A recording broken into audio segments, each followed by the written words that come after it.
जय सच्चिदानंद. मी आलोक बोला. श्रीवास्तव, हो बोला. गाजीपूरहून आलोय सर. हं. मला मुलगा नाही आहे, पण तरी मी खूप प्रसन्न असतो आणि असं का आहे मला काही समजत नाही. हां, पूर्वभावात मुलाचे हिशोब बांधले नाही आहेत, ग्राहक कोणी बांधले नाही आहेत, देण्याघेण्याचा हिशोब बांधलाच नाही आहे. मग कोण येणार तुमच्या दुकानात? हा, म्हणजे नसेल झाला म्हणजे आपला हिशोब नाही आहे, म्हणजे आनंदी राहा. बरं. आणि तुम्ही प्रसन्न राहता ते योग्यच आहे. हा. पण आता आणि- मुलगा नाही आहे ती एक बाजू झाली, पण आत्म्याचं ज्ञान घेऊन खुश राहा, म्हणजे तो मार्ग तुम्हाला प्राप्त करायचा आहे. पण सर मला भक्तिरसात राहणेच खूप आवडते. कुठेही कधीही कीर्तन किंवा भजन असेल हं. तर मी तिथे पोहोचतो. अशामुळे साक्षात परमात्म्याचे दर्शन मी करू शकेन का सर? ते आपल्या बुद्धीने चित्ताने दर्शन घडलं तर चांगलं आहे. हा. पण दर्शन नाही का, लोक म्हणतात ना मला श्रीकृष्णाचं दर्शन घडतं, बरं. पण त्यासाठी दृष्टिकोन तसा व्हायला हवा. तो द्रष्टा जो आहे तो सच्चा कृष्ण भगवान, त्यांचं दर्शन व्हायला हवं. म्हणजे आता जे पण होतं सर तर मला तर बघा, सगळंच माहिती होतं. म्हणजे 24 तास आधी मला सगळं माहिती व्हायला लागतं की आमच्याकडे काय होणार आहे, काय होते आहे. असं मग कसं होतं? त्याचा फायदा नाही आहे, ते फायद्याचंच नाही. आता बघा बाहेर जाल, ॲक्सिडेंट होईल, त्याचं कळलं तर तुम्ही जाल बाहेर. म्हणजे सगळं नाही. विकल्पी ज्ञान आहे बघा, ते बरं. हेल्पफुल नाही. मोक्षासाठी स्वतः कोण आहे आणि करता कोण आहे त्याचं ज्ञान प्राप्त झालं तर मोक्षासाठी मदत होईल. ठीक आहे सर. हा. आणि माझी पत्नी खूपच उदास असते. आलेली तर आहे, पण कशामुळे उदास असतात त्या? तुम्ही तुमच्याकडून काही भक्ती मार्गावर हो. चालतोय म्हणून उदास आहे? हा हा ते राहतीलच ना त्यांची काळजी घ्या मुलबाळ जरा नाही नीट. म्हणून ती उदास हा, असते. एवढं समजून घ्या की की मूल नसेल तर दुःखी होण्यासारखं नाही आहे काही. विचारा, मूल असलेल्यानं हा. दुःखी व्हावं असं आहे का सुखी वाटावं असं आहे? एखाद्याला 12 मुलं असतील तर जास्त सुखी होतील का? हा. का 2च मुलं असलेली जास्त सुखी, का 12 मुलं असलेली जास्त सुखी? म्हणजे खरं तर सुख पुत्रांमध्ये नाही आहे. ते रागद्वेषाच्या हिशोबाचं सगळं आपल्या इथे येत आहेत. पण पूर्वभावात आपण रागद्वेषाचे हिशोब समाप्त केले आहेत, तर मुलगा मुलगी कोणी येणारच नाही. हा. एक पतीचा मोह आहे, तेवढा हिशोब असलेला येईल आपल्याकडे, आणि सासू सासऱ्यांचा हिशोब आहे तेवढे ते येतील. मुलगा मुलगी कोणी नाही येणार. म्हणजे भाग्यशाली आहात. ज्ञानविधीत सगळे हेच समजावतात की मूल नसलेले सगळे भाग्यवान आहेत. हा. मुलं असलेल्यांना बघा किती प्रॉब्लेम आहेत त्यांना. आता तुम्हाला तर एकच 5-2 म्हणजे नवऱ्याला सांभाळायचं आहे, बाकी कोणी मुलगा मुलगी नाही. म्हणजे मुलांचं किती बघा, ह्या सगळ्यांचं ऐकलेत ना प्रश्न तुम्ही, हा. की मुलं आता ऐकतच नाही. गर्लफ्रेंड बॉयफ्रेंड करतात आणि त्यांना आई रागावली तर किती प्रॉब्लेम वाढतो. ठीक आहे सर. म्हणजे भाग्यशाली आहात. मुलगा मुलगी आणि त्यापेक्षाही जास्त भाग्यवान कोण आहे? आमच्यासारखे. लग्नच माझे- नाही करायचं. भाग्यवान महाभाग्य. होय. आणि सर माझी तब्येत कधीच खराब होत नाही, कधीच. मी कधीच हो. आजारी पडत नाही. हा, ते चांगलं मला आहे. कधीच कळले नाही की काय. नाही, तुम्ही हे म्हणायचं की माझी बायको किती चांगलं स्वयंपाक करते, छान वाढते, तब्येत चांगली राहते, त्यामुळे म्हणजे असं म्हणायचं. हा ठीक. जय सच्चिदानंद. अल्पना गुप्ता. जय सच्चिदानंद पूज्यश्री. बोला. पूज्यश्री, मी आपणास कधीच ओळखत नव्हते. मी तर स्वयंपाकघरात गाणी ऐकत होते. एक दिवस बघितले, अचानक रेडिओ लावलेला होता, त्यात 8:30 वाजता आपला सत्संग लागला आहे. मी 3-4 महिने ते ऐकत होते. मला फारच आवडलं. मला वाटलं मला जर का नंबर मिळाला तर मी जाऊन बघेन. मग रविवारी मला मोबाईल नंबर रेडिओवरून मिळाला, तेव्हा मी आपल्याला फोन केला गुजरातमध्ये. तेव्हा कळलं की हे दीपक भाईजी आहेत. आणि दुसरा प्रश्न असा आहे की माझे पती कधी ज्ञानविधी करतच नाहीत. 2018 मध्ये ज्ञान चरणविधी घेतलंय. करत कधीच नाहीत. नाही करत ते. काही हरकत नाही. तुम्ही करायचं 2दा, त्यांच्यासाठी एकदा, त्यांच्या वाटचा एक, आपल्यासाठी एक, होय. डबल करा. पण जास्त दखल नाही द्यायची, आग्रह नाही ठेवायचा. तुम्ही का नाही करत, लवकर करा, जास्त करायला हवं. दखल नाही. तुम्ही सांगायचं केलं तर बरं होईल, हो. नसेल केलं तरी आपला भाव असावा, केलं चांगलं आहे सांगून सोडून द्या. आग्रह ठेवू नका. आणि पूज्यश्री, माझी मुलगी आहे, तिचं करिअर सेटल नाही होऊ शकत. खूप काय नाव टेन्शन आहे येते तुमचं? म्हणून तिचं. बरोबर. अल्पना गुप्ता. त्यांचं तर काय की वेळ लागू द्या, वेळ लागणारच आहे. प्रार्थना करा दादाजींना, त्यांना सांगा आरती कर, असे मग जय जयकार कर. आणि हळूहळू वाईट वेळ रात्रीनंतर उद्या दिवस उजाडणार आहे, तसा वाईट काळ गेला तर चांगला काळही येईल. पण मुलं काही करतच तर नाहीत.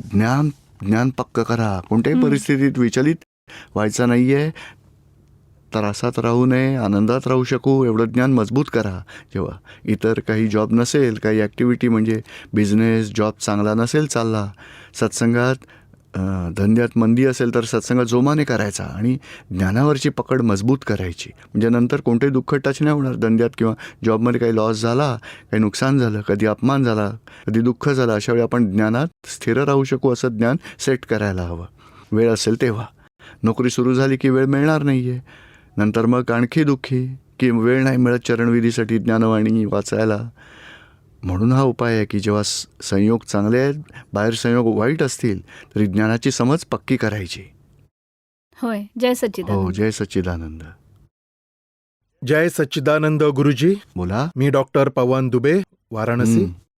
गुरुजी, हीच आशा घेऊन आलोय की मनात खूप सारे भ्रम आहेत. पती पत्नीमध्ये जे इथे मॅक्सिमम लोकांना प्रॉब्लेम्स आहेत की नाही, पत्नीला इच्छा असते किंवा पतीला इच्छा असते, म्हणजे अशाच काही इच्छा आहेत गुरुजी. पण आता हे क्लिअर आहे की नाही, मोक्षच हवा आहे. आपल्या आत्म्याचा ना मला उद्धार करण्याची इच्छा आहे. आणि त्याबरोबरच जी समाजात मान, प्रतिष्ठा, सन्मान अशा ज्या काही गोष्टी आहेत, तर गुरुजी बस मनात हे कन्फ्युजन कायम असते की फक्त मोक्षाचाच ध्यास घ्यायचा, फक्त मोक्ष हेच उद्देश बनवून चालायचे का आपल्या समाजात जी आपली मान प्रतिष्ठा त्याचा विचार करायचा. गुरुजी, मग वाटतं की ह्या दोन्ही गोष्टी मिळाव्यात. म्हणून गुरुजी, काय ज्ञानप्राप्ती केल्यानंतर अशी शक्यता आहे? ॲक्च्युली काय आहे की हा जो मान, सन्मान, अपमान हा सगळ्यांचा हिशोब घेऊन आलो आहे. हा पवन सगळा हिशोब घेऊन आला आहे. म्हणून त्यासाठी समजा परीक्षा दिली आहेत तुम्ही, मग रिझल्टसाठी काहीतरी मेहनत घ्यावी लागेल का? तर हा संसार म्हणजे रिझल्ट आहे, जन्मापासून मृत्यूपर्यंत. आणि पुण्य म्हणजे प्रॉफिट आहे, लॉस आहे, सुख आहे, दुःख आहे, मान आहे, अपमान आहे, सन्मान आहे, सारा हिशोब घेऊन आला आहे. एखाद्या गोष्टीचा विचार केला नसला तरी समोर उभी टाकणार. मग विचार का करायचा? त्यासाठी आपल्या आत्म्याचा पुरुषार्थात राहून, म्हणजे काय, रिलेटिव्ह सगळा हिशोब घेऊन आलो आहे, समता भावनेने पूर्ण करा. आणि नको आहे असंही म्हणायचं नाही आहे, हवं आणि अशी भावना ठेवायची नाही आहे. जो काही हिशोब आहे पूर्ण करत राहायचा आहे, तो आपोआप येईलच येईल. आणि हा जो आहे अंतरंगातला पुरुषार्थ, तो आतला आहे. त्यासाठी कोणी सूचितही करणार नाही, जागृतीही करून देणार नाही. तिथे आपल्याला निश्चय करायचा आहे की आपण आत्म्याच्या पुरुषार्थात राहून मोक्षाचं ध्येय साध्य करू. दोन्ही वेगळे आहे. रिलेटिव्ह, नोकरीधंदा, बायको, सगळं व्यावहारिक आहे, ते राहू द्या. ते डिस्टर्ब नाही करायचं आणि त्याचा आग्रहही ठेवायचा नाही. पण आतून स्वतंत्रपणे आत्म्याच्या जागृतीत राहून मोक्षाचं काम दोन्ही एकदम होऊ शकतं. समजतंय का? जय जय सच्चिदानंद. सच्चिदानंद. जय सच्चिदानंद परमानंद परमानंद यादव, सूरजपूर, छत्तीसगड. मला हे विचारायचं होतं की हे जे लेपायमा म्हणजे जागृती एकदम डीम होते, मग त्यावेळी कर्मबंधन स्टॉप होते का नाही होत? नाही, कर्म तर स्टॉप झालंच आहे, आता बनणार नाही. फक्त जागृती डीम झाली. प्रतितीच्या आधारे कर्म बांधली जायची. प्रतिती 100% आत्म्याची झाली आपल्याला. मी शुद्ध आत्मा आहे, परमानंद यादव नाही आहे, तरी प्रतिती झाल्यामुळे व्यवस्थित करता आहे आणि मी शुद्ध आत्मा आहे. नवी प्रतिती आता बदलणार नाहीये आणि या नव्या प्रतितीने नवी कर्म बांधली नाही जाणार. बघा, मी करता आहे असे तर कधीच वाटत नाही. स्वप्नातही येत नाही की मी करता आहे. पण म्हणजे डीम जागृती प्रत्येक शब्दात ज्ञान असते. नाही, तसं नाही. ती जागृती क्षीण होणार, कारण कर्म समाप्त करण्याआधीच ज्ञान मिळाले. म्हणून 3 शब्द आहेत: प्रतिती, जागृती, अनुभव आणि चौथा आहे चारित्र्य. तर आता प्रतिती आपल्या दर्शनी आली आहे, आत्ता जागृती नाही. तर जागृती कमी जास्त होत राहील. जेवढे कर्म समता भावनेने पूर्ण करत जाऊ ना, म्हणजे तपात राहून. जागृती म्हणजे काय की तप. हा भरलेला माल प्रकृतीचा आहे, तो जाणणारा हे माझं स्वरूप आहे, त्यात तन्मयाकार व्हायचं नाहीये, ते तप आहे. तर तपामुळे ती कर्म समाप्त होतील, तेवढा अनुभवाचा अंश वाढेल आणि भरलेला माल कमी झाला की जागृतीची जास्त राहील. जागृती म्हणजे जरी डीम वाटली जागृती तरी घाबरायचं नाही, जागृत राहायचं आहे. आता समजा मी एकदा आता आपण ज्ञान घेतलेलं आहे आणि जर का आपला पुरुषार्थ ही जर कमी झाला असेल तर अशा वेळी कसे काय होणार? 5 आज्ञांचं पालन करणं चालू ठेवा. आणि जागृती कमी झाली आणि कोणाला दुःख, जागृती कमी झाली की काय होईल? कषाय होतील. क्रोधाने, मोहाने, मानाने, लोभाने कोणालाही दुःख होईल, असा व्यवहार घडेल. असं तर नाही होत पूज्यश्री, पण जरासा दृष्टीदोष अशा प्रकारचा तर होतो. कषाय बघा दुसऱ्याचे. हे दोष जे आहेत असे मला वाटतं प्रेमाचे दोष किंवा द्वेषाचे दोष दोन्हीमध्ये एक असणार. मग त्याचं प्रतिक्रमण तर अगदी बरोबर होतंच, पण पुन्हा पुन्हा डोक्यात हा विचार येतो की कर्मबंधन तर नाही होणार ना नाही, आता. कर्मबंधन नाही होणार, पण डिस्चार्ज कर्म पेंडिंग राहतील. हम्म. ती नंतर धुवून टाकली तर मग टाकणार. प्रतिक्रमणाने पूर्णपणे क्लीन होईल का ते? हो, प्रतिक्रमणाने क्लीन ठीक आहे. जय सच्चिदानंद. जय सच्चिदानंद सर. माझं बोला. नाव सुमन आहे. मी इलाहाबादहून आली आहे. माझा प्रश्न असा आहे की माझ्या घरात एक पोपट आहे. अगदी 10 वर्षापासून आहे. तर दादा म्हणतो की जो आहे त्याला सोडून दे, आणि तो नाही. खरे तर कधी उडलाच नाहीये. म्हणजे उडला तर मग 2-3 दिवस असाच राहतो, खात पित नाही काहीच. मग नाही आत्ता आहे तर राहू द्या त्याला. आता काय की 10 वर्षांपासून घरात आहे, तर खाणंपिणं देत राहू द्या त्याला. त्याला सोडलं तर बिचारा फिरून पुन्हा इथेच येईल घरामध्ये. पुन्हा पुन्हा सांगतात की हे चुकीचं आहे, त्याला सोडून नाही द्यायला आता हवं. चुकीचं म्हणजे काय की दादाजींनी काय सांगितलंय, ज्ञान घेण्याआधी जे काय घडून गेलं आहे ते राहू द्या, डिस्टर्ब करू नका. आता नवीन चला कुत्रा पाळूया, मांजर पाळूया, नवीन आणू नका, पण जुने आहेत त्यांचा सांभाळ पूर्ण करा. होय सर, थँक्यू सर. पूज्यश्री, माझा प्रश्न छोटासा आहे. हो. जर पूर्वजन्मात चांगल्या कर्माने मनुष्य जन्म मिळत असेल, हं. परंतु ह्या जन्मात मोक्ष प्राप्त न होता जनावर गती मिळाली, हं. तर मानव जीवनात केलेल्या चांगल्या कार्यांचा काही लाभ मिळतो का? मिळतो ना. त्याचं काय की मोक्षप्राप्तीचा प्रयत्न नाही केला, पण मनुष्य जन्मात असेल तर त्यात चांगलं आणि वाईट दोन्ही कर्म बांधली जात. त्यावेळी पुण्याचा हिशोब बनेल, थोडे काही पाप केलं तर त्याचा हिशोब बनेल. बरं. मग पुढच्या जन्मात समजा मनुष्यात आला तर सुखदुःख भोगावीच लागतील, आणि जनावर गतीत जाईल असा काही नियम नाही आहे. समजा वाईट कर्म झाली आणि पश्चाताप झाला असेल, हां. त्याला आवडत नसेल वाईट करणं, पण करावं लागतंय वाईट, पण मग पश्चाताप केल्यामुळे वाईट कर्मामधली जबाबदारी कमी होते. पुढच्या जन्मात पुन्हा तो मनुष्यातही येऊ शकतो बघा. हां. आणि वाईट कर्म केली आणि खुश होत असेल, बघा कोणी मला पकडला नाही, मी तर मजा करून घेतली आता, अशा त्यातली जोखीमदारी येईल आणि मग जनावरातही जाईल तो. बरं. भरोसा नाही. पण त्या जनावर गतीतही त्याचं कसं आहे की चांगल्या घरात जाईल, रोल्स रॉईसमध्ये गाडीमध्ये फिरेल, हां, हां, हां. चांगली कर्म असतील तर. पण तोही हिशोब पूर्ण करून पुन्हा मनुष्यामध्ये हो. येईल.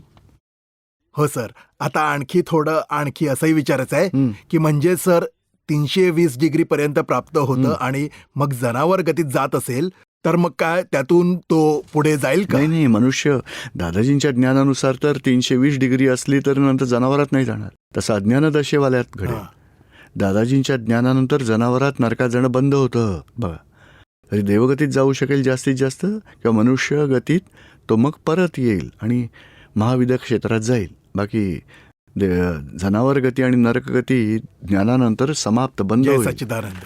त्याचा अर्थ ध्यान, रौद्र ध्यान बंद होतात. शिवाय कोणाला दुःखही देऊ इच्छित नाही. दिलं गेलं तर खूप पश्चाताप होतो. म्हणजे अर्थ ध्यान, रौद्र ध्यान सुटलं तर जनावर गती, नरकगती येणार नाही. जय सच्चिदानंद. जय सच्चिदानंद. पूज्यश्री, जय सच्चिदानंद. पूज्यश्री, शुद्धात्म्याची जागृती अविरत अशी नाहीच राहत. कशी सातत्याने ती राहावी शुद्धात्म्याची जागृती? त्याचं काय की कुठे चूक होते, भूल होते ते चेक करा बरं. आणि रिसेट करा की कुठे चूक झाली. बघा आपले अभिप्राय, जवळच्या व्यक्तींबाबत आपले अभिप्राय असतात. हा असा आहे, हा तसा आहे, असा करतो तसा आहे. या अभिप्रायांमुळे शुद्धात्म्याची जागृती जाते. घरात फारच अशांती असते कायम. आमच्या मातोश्री इथे येण्यासाठी तयार होत्या, त्यांचे रिझर्वेशन केलेले होते. आयत्या वेळी तो प्रोग्राम कॅन्सल झाला आणि सुनांची खूप भांडणं होतात आपापसात. 2 सुना आहेत, त्यांच्यात दोघी भांडत असतात आपापसात. तरी त्यांनाही आणलंय, माझ्या बहिणीलाही आणलंय, माझ्या फाईल नंबर 2 लाही आणलंय आज ज्ञान घेण्यासाठी. खूप पण छान. मम्मीसाठी खूप प्रयत्न केले. आम्ही म्हटलं आपण आधी ज्ञान घ्या. आम्ही अडालजमध्ये मागच्या नोव्हेंबरमध्ये जाऊन घेतलं होतं, पण त्या खूपच क्रोधित होतात पुन्हा. हे हळूहळू आता घरात एक उपाय करायचा. आरती करा, असे मग जय जयकार करा, सांगा 10 मिनिटं प्रतिक्रमण करा. एकमेकांचे दोष बघत राहिला तर कधीच शांती नाही लाभणार. आपल्या चुका बघा आणि माफी मागा तर शांती नांदेल. दुसऱ्यांच्या चुका काढत राहिल्या तर भांडणं वाढतील, दुःखी व्हाल सगळे. आता बोलणं बंद करा. वहिनी आली आहे, भाऊ आलाय, आता सगळ्यांनी ज्ञान घ्या आणि घरात 3-4 जण असले की आरती सुरू करा, असे मग जय जयकार करा, प्रतिक्रमण करणं चालू करा. पूज्यश्री, सर्वात मोठा प्रश्न आर्थिक दृष्टीने आहे. शेती तर आमच्याकडे 10-12 एकर आहे आणि त्यात कष्ट खूप जास्त करतो, पण त्यातून पीक काही मिळतच नाही. त्यामुळे घरात मोठी अशांती कायमच राहते. त्यामुळे म्हणजे अशांतीमुळे आणखी दुःखी व्हाल. हां, जी काही येते मिळकत त्यावरच समाधानाने आयुष्य जगा. थोडी काटकसर करा, सांभाळून. लक्झरी करू नका, पण आवश्यक गोष्टी पूर्ण करा, खर्चापाणी. आणि आपणही पराधीन आहोत. आपल्या हातात नाही आहे की खूप पीक येईल, खूप पैसे मिळतील. जेवढं मिळेल त्यातूनच हळूहळू मार्ग काढायचा. त्यासाठी या घरच्यांनी समजून घ्यायला हवं की बाबा आपला जेवढा इन्कम आहे त्यातूनच खर्च भागवून आयुष्य जगायचं आहे, रोजचा दिवस काढायचा आहे. आणि हळूहळू क्लेश जेवढे घरातले कमी होतील, भांडणं जेवढी बंद होतील, तेवढी जास्त लक्ष्मी घरी येईल. जेवढी भांडणं होतील, क्लेश होतील, भगवानही निघून जातील, नारायणही निघून जाईल, लक्ष्मी निघून जाईल. बरं, एक म्हणजे मनात एक प्रश्न म्हणजे मनात आलं की दादा भगवानना असीम जय जयकार की दादा भगवान असीम जय जयकार? दादा भगवानना असीम जय जयकार. हो, गुजरातीत आहे हे. आणि मराठीमध्ये? मराठीत तसंच म्हणा, दादा भगवानांचा असीम जय जयकार हो. कारण कोणतेही शब्द नाही का, धार्यू करणं म्हणजे मनमानी तर खूपच, मनमानी खूप छोटा शब्द आहे. धार्यू करणं मग खूपच मोठा शब्द आहे. तसे खूप सगळे शब्द आता गुजरातीतले वापरले जातात. कारण मराठीत त्याच्या एक्झॅक्ट अर्थाचे शब्द नाहीत. आत्मा निघून गेला आहे. आता आत्मा तर स्त्रीलिंगी आहे, आत्मा पुरुष आहे आणि परमात्मा पुरुषोत्तम आहे. त्यामुळे आत्मा आला गेला म्हणायला हवं आणि हे गेली असेल म्हणतात लोक, त्यामुळे चुकीचं वाटतं. आमच्या मातोश्रींना शांती कशी मिळेल? क्रोध कसा कमी होईल त्यांचा? त्यांना एवढंच विचारायचं की कोणाला दुःख दिलं जातं का साऱ्या दिवसात? मग माफी मागा. हे भगवान, माझ्याकडून क्रोध केला गेला आहे, सुनेचे दोष दिसतात, त्यांना दुःख दिलं गेलं, माफी मागते आहे मी. एवढे शब्द जरी म्हटले तरी शांती लाभेल. किंवा मग दादा भगवानांचा असीम जय जयकार शिका, त्यानेही लाभेल शांती. बघा, कारण दादा भगवान म्हणजे अंतरंगातला आत्मा. आत्म्याची आराधना झाली तर आनंद वाढेल, ज्ञान मिळेल, शांती लाभेल. जय सच्चिदानंद पूज्यश्री. जय सच्चिदानंद. सच्चिदानंद. 10 वर्षापासून ज्ञान घेण्यासाठी आम्ही प्रयत्न करत होतो, पण ज्ञान नाही घेऊ शकलो. आणि आज आम्हाला वेळ मिळालाय येण्यासाठी. आम्ही बनारसमध्ये ज्ञान घेण्यासाठी आलेलो आहोत. माझ्या नवऱ्याची मला खूप काळजी वाटत असते. माझे पती शारीरिक व्याधींनी ग्रस्त आहेत. मुलगाही आहे, विकलांग आहे.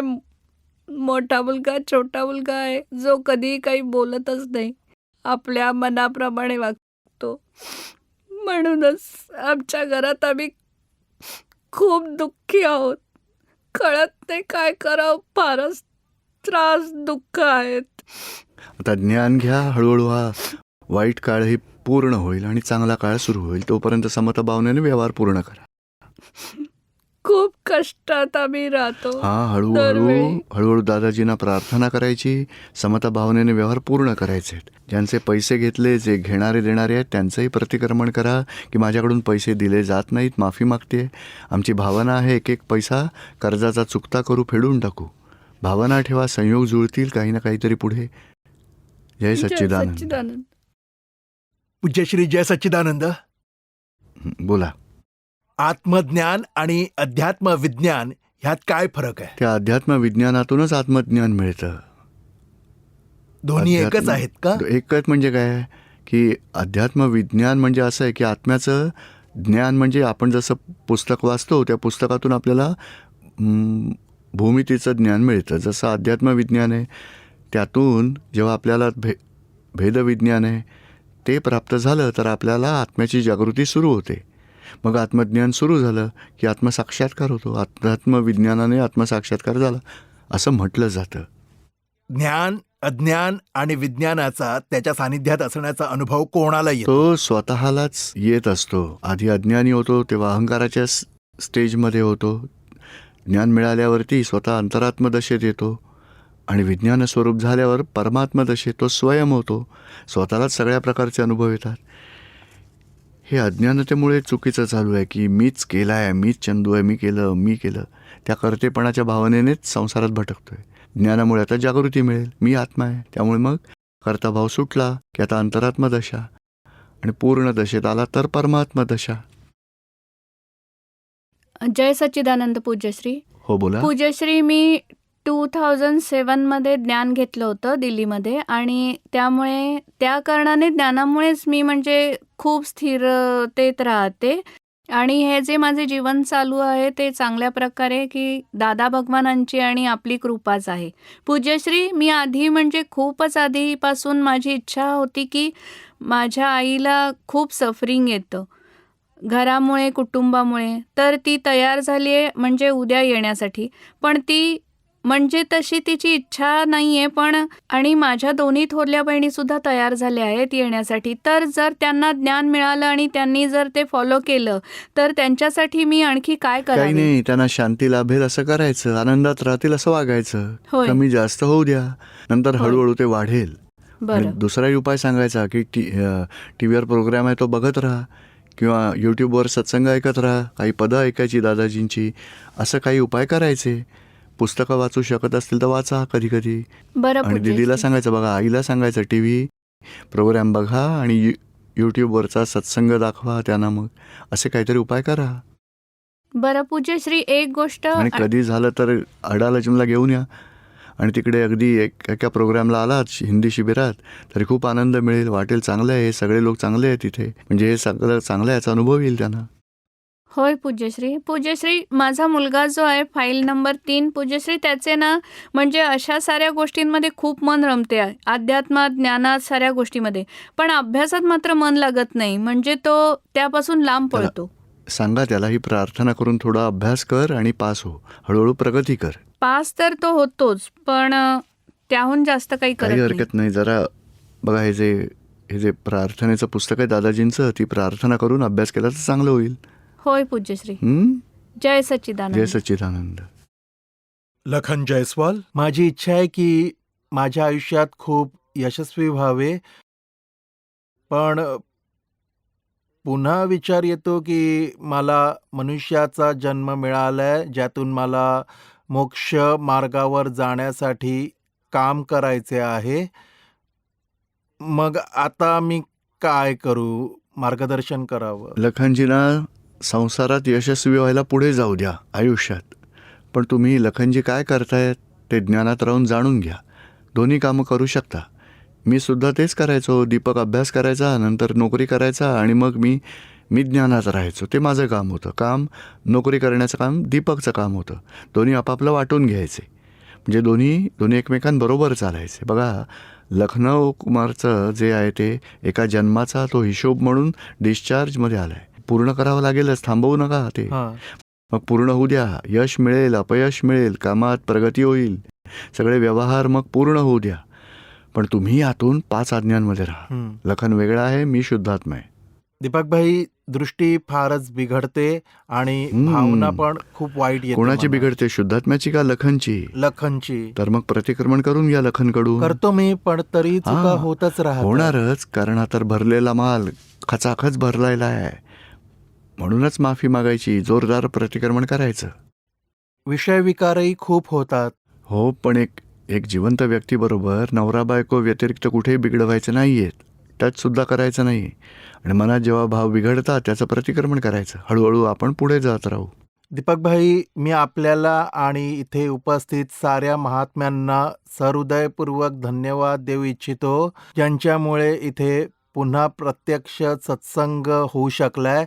आणि माझी अशी इच्छा आहे की आपण नेहमी बनारसला यावे आणि इथल्या भूमीला पावन करावे. जय बरोबर आहे. सच्चिदानंद. जय सच्चिदानंद.